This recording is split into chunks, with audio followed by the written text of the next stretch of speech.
Good morning বন্ধুরা, আশা করছি সকলে ভালো আছো, সুস্থ আছো। আর আমিও ভীষণ ভীষণ ভালো আছি। তো আজ রবিবার, দীপঙ্কর বাবু বাড়িতে, আর এইদিকে বাবার ছেলে ঘুমোচ্ছে, আর আমি সকাল সকাল উঠে পড়েছি। একটু নিজের রূপচর্চা করে সোজা চলে যাব রান্নাঘরে।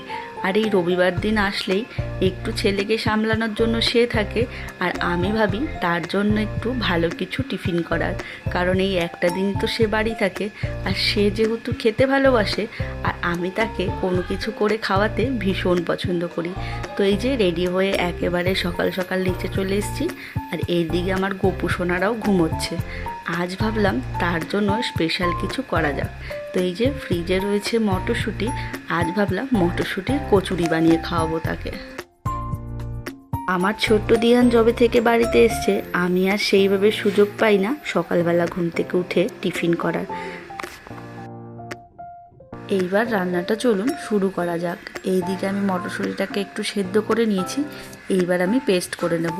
একটু কাঁচা লঙ্কা, আদা, রসুন দিয়ে মটরশুঁটিটাকে আমি পেস্ট করে নিয়েছি। তার মধ্যে এরপর একটু নুন আর একটু চিনি দিয়ে মাখিয়ে নিলাম। এবার কড়াইতে সামান্য তেল দিয়ে দিয়েছি একটু হিং ফোড়ন দিলে মটরশুঁটির কচুরির গন্ধটা দারুণ আসে, আর সবাই পছন্দও করে। তো এইদিকে আমি মটরশুঁটিটাকে একটুখানি নাড়াচাড়া দিয়ে একটু শুকনো শুকনো করে নেব। আর এইদিকে তার সাথে খাওয়ার জন্য একটু আলুর তরকারি বসিয়ে দিয়েছি। আর এইদিকে দেখুন আলুর তরকারি হতে হতে আমার এই পুরটাও তৈরি হয়ে গেছে। এইবার ময়দাটা মেখে ময়দার মধ্যে আমি একটু সুজি, একটু তেল, একটু চিনি, লবণ আর কিছুটা জোয়ান দিয়ে দিয়েছি। তাহলে আর কারোর গ্যাস অম্বলও হবে না।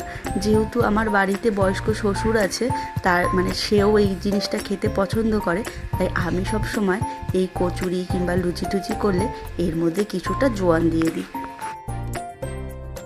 এইদিকে আমার সোনু উঠে গেছে, এই যে তার এখন একটু মাম্মামের কাছে আদর খাওয়ার সময়।